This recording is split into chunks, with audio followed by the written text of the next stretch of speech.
Assalamualaikum warahmatullahi wabarakatuh. Perkenalkan, saya Reina Fitra Harun, NIM 04191069, dan rekan saya Muhammad Syahwa Sobihaki, NIM 04191057. Sini kami dari desain pengaturan kelas B. Sini kami akan menjelaskan mengenai desain kompensator lead dan desain kompensator lag menggunakan pendekatan frekuensi. Next. Nah, sebelum masuk ke dalam penjelasan dan contoh soal, di sini ada beberapa sedikit penjelasan mengenai lead dan lag, di mana lead ini merupakan fase output yang mendahului input dan lag merupakan fase output yang terbelakang dari input. Di sini kita masuk ke pembahasan kompensator lead, di mana tujuan kompensasi lead ini yaitu mengubah kurva respon frekuensi agar diperoleh sudut fase lead yang cukup untuk mengkompensasi fase lag yang disebabkan oleh komponen-komponen sistem. Next. Nah, di sini ada contoh dari karakteristik kompensator lead, bisa dilihat bersama, di mana dengan keterangannya T sama dengan R1C1, alpha T sama dengan R2C2, KC-nya yaitu R4C1 per R3C2, dan alpha sama dengan R2C2 per R1C1, di mana alfanya kurang dari 1. Untuk domain frekuensinya, GC, J omega sama dengan KC alpha, J omega T tambah 1 plus 1 per J omega alpha T plus 1, di mana 0 kurang dari alpha kurang dari 1. Nah, di sini bisa dilihat bersama merupakan body plotnya untuk KC sama dengan 1, dan untuk polar plotnya untuk KC sama dengan 1. Nah, di mana omega M-nya ini merupakan frekuensi tengah geometri antara dua frekuensi sudut, sehingga dapat diketahui bahwa log omega M-nya sama dengan 1/2 dalam kurung log 1 per T plus log 1 per alpha T, atau bisa dibilang omega M sama dengan 1 per akar alpha kali T. Next.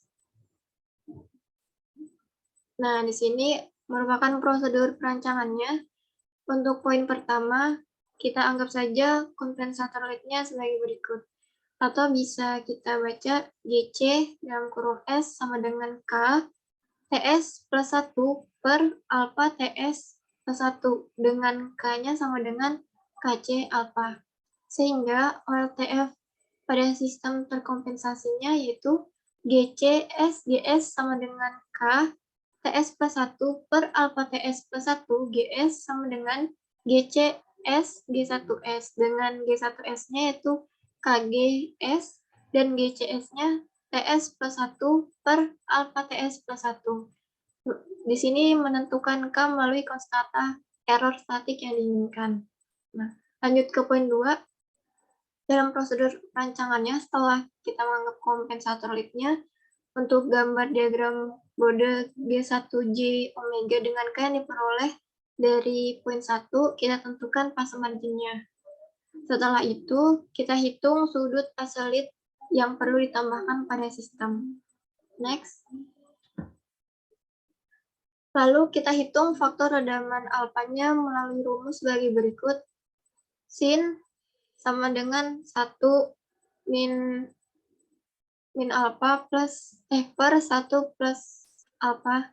Hitung frekuensi gain crossover-nya yang baru pada diagram bode sistem G1J omega dengan mengingat bahwa frekuensi tersebut terjadi pada magnitud sama dengan min 20 log 1 per akar alpha. Lalu tentukan kedua frekuensi. Sebelum menentukan kedua frekuensinya, kita hitung terlebih dahulu T-nya melalui rumus omega M sama dengan 1 per akar alpha T, yang dimana omega M ini merupakan frekuensi gain crossover-nya. Setelah kita hitung T-nya, kita tentukan kedua frekuensi sudut kompensatornya sebagai berikut, yang dimana 0-nya ini omega sama dengan 1 per T, dan untuk polnya omega sama dengan 1 per alpha T. Lalu kita lanjut tentukan penguatan kompensator KC-nya dengan K sama dengan KC alpha. Lalu setelah itu kita teliti lagi apakah gain margin tersebut tercapai atau tidak. Next. Kita masuk ke contoh soal. Di sini ada sistem kompensatornya, yaitu GS sama dengan 4 per S dalam kurung S plus 2. Yang dimana KV-nya sama dengan 20 S pangkat min 1. Dan yang kita inginkan fase marginnya lebih dari sama dengan 50 derajat dan gain marginnya lebih dari sama dengan 10 dB. Lalu kita rancang kompensator yang diperlukan. Next. Nah, di sini kita masuk ke tahap penyelesaiannya. Yang pertama kita anggap kompensator lead-nya GCS sama dengan KC alpha TS plus 1 per alpha TS plus 1. Di mana nolnya kurang dari alpha, kurang dari 1. Sistem yang terkompensasi bisa dilihat bersama, itu merupakan desain dari kompensatornya. Kita ambil saja G1S-nya sama dengan KC alpha G, alpha GS. Sama dengan 4K per S dalam kurung S plus 2. Dengan K-nya di sini yaitu KC alpha. Lalu GCS-nya sama dengan TS plus 1 per alpha TS plus 1. Setelah itu kita tentukan K dari syarat KV-nya, yang dimana KV sama dengan limit SG1S, lalu kita masukkan KV-nya 20 sama dengan limit S4K per S dalam kurung S plus 2, lalu K sama dengan 10. Nah, di sini sudah bisa dilihat syarat KV-nya sudah dipenuhi. Setelah itu, kita gambar border plot-nya dengan gain adjustment, yang dimana G1 dalam kurung J omega sama dengan 20 per J omega mutlak dalam kurung J omega per 2 plus 1. Lalu kita hitung omega GCO-nya yang terjadi pada mutlak G1J omega sama dengan 1. Lalu habis itu kita mendapatkan persamaan 400 sama dengan omega kuadrat dalam kurung 0,25 omega kuadrat plus 1. Lalu kita dapatkan omega GCO-nya sama dengan 6,17 radian per second. Nah, di sini sudut G1J omega-nya W sama dengan, maksud saya omega sama dengan 6,17 sama dengan min 90 derajat min tan pangkat min 1 6,17 per 2, lalu didapatkan hasilnya yaitu min 162 derajat. Nah, di sini untuk fase marginnya sudah didapat 180 derajat min G1 min sudut G1 dalam kurung J omega, yang dimana omega-nya itu 6,17 sama dengan 18 derajat dan GM-nya ini tidak terhingga. Nah, di sini kita bisa lihat bahwa fase marginnya tidak terpenuhi dan kita memerlukan kompensator. Next. Setelah itu kita tentukan pole dan zero kompensatornya, yang dimana zero-nya sama dengan 1 per T dan pole-nya 1 per alpha T. Ingat, ini terjadi pada tengah-tengah kedua frekuensi di atas atau pada omega sama dengan 1 per akar alpha T. Besarnya perubahan kurva magnitud pada omega sama dengan 1 per akar alpha T ini akibat G1CS sama dengan TS plus 1 per alpha TS plus 1 adalah mutlak 1 plus J omega T per 1 plus J omega T alpha, yang dimana omega-nya sama dengan 1 per akar alpha T sama dengan 1 per akar alpha. Untuk alfanya 0,24, jadi kita masukkan saja ke persamaan di atas 1 per akar alpha sama dengan 1 per 0,49, didapatkan hasil 6,2 dB. Sehingga untuk mengkompensasi kenaikan gain 6,2 dB, maka mutlak G1J omega-nya sama dengan min 6,2 dB atau 20 log 20 per omega akar omega per 2 kuadrat plus 1 sama dengan min 6,2 dB. Didapatkan persamaan 40,8 kuadrat sama dengan 0,25 omega pangkat 4 plus omega kuadrat sama dengan omega GO sama dengan 8,92 radian per second atau kita bulatkan 9 radian per second. Sehingga frekuensi grand crossover yang baru diperoleh GC S sama dengan 10, 0,227 S plus 1 per 0,054 S plus 1. Setelah itu, untuk menentukan KC-nya, kita masukkan K per alfa sama dengan K-nya 10, lalu alfanya tadi sudah didapat 0,24, sehingga didapatkan KC-nya 41,7.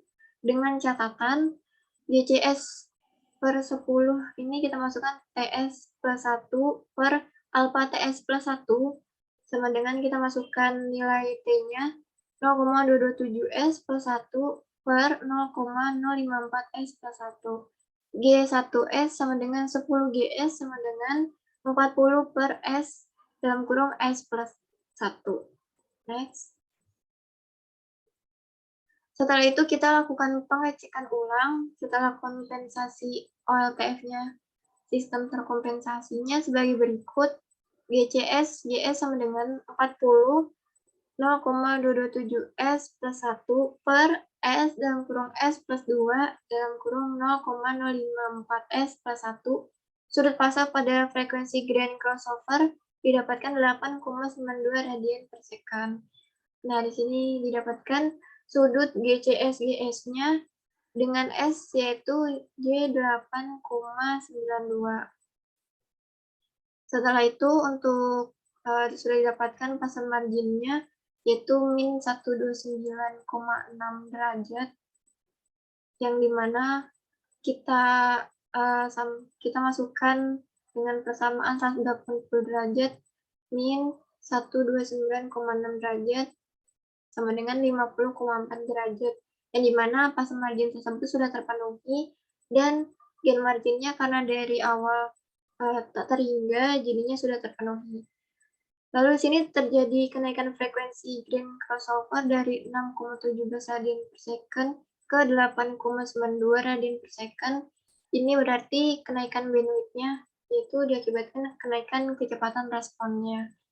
Nah, terjadi juga kenaikan frekuensi resonansinya dari 6 radian per second menjadi 7 radian per second. Next.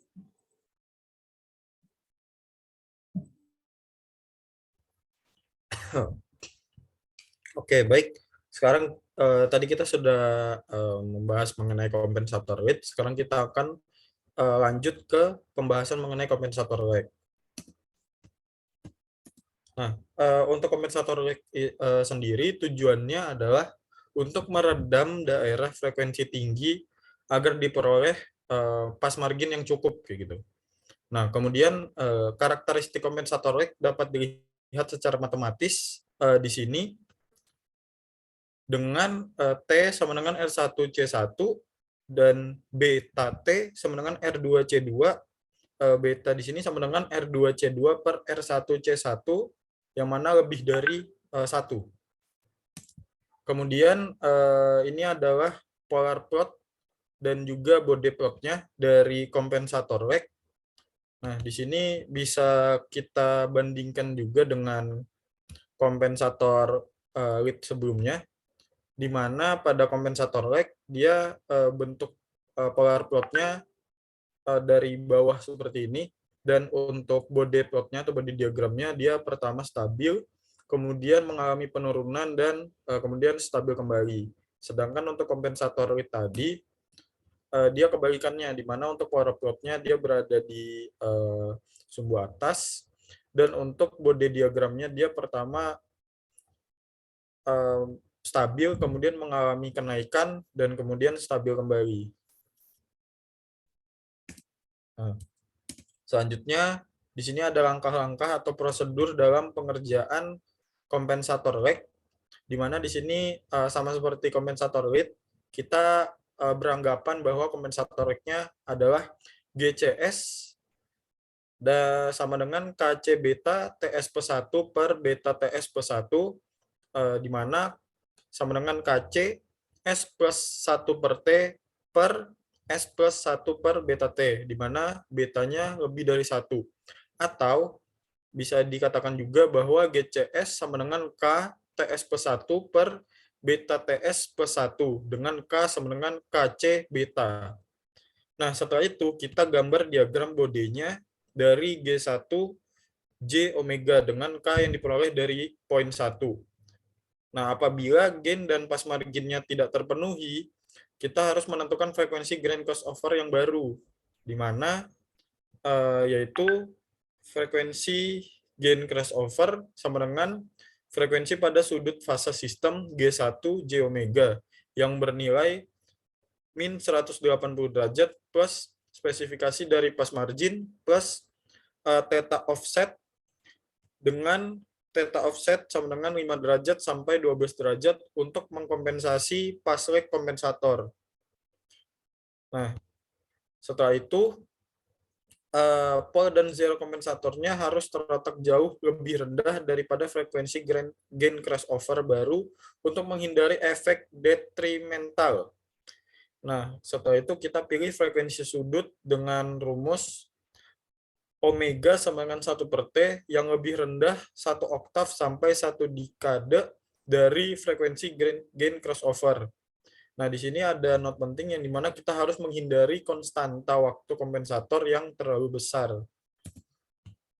Nah, langkah selanjutnya yaitu kita harus menentukan redaman yang diperlukan untuk membawa kurva magnitud turun 0 desibel pada frekuensi gain crossover-nya, di mana beta dapat ditentukan dengan mengingat bahwa redaman itu min 20 log beta. Kemudian kita tentukan kembali frekuensi sudut kedua dengan persamaan omega sama dengan 1 per beta T. Setelah itu kita tentukan penguatan kompensator KC-nya melalui persamaan K sama dengan KC alpha. Nah, itu tadi pembahasan mengenai kompensator lead dan juga kompensator lag. Dan itu saja yang bisa kami berdua sampaikan untuk materi tersebut, kelas desain sistem pengaturan. Akhir kata, kami ucapkan terima kasih. Wassalamualaikum warahmatullahi wabarakatuh.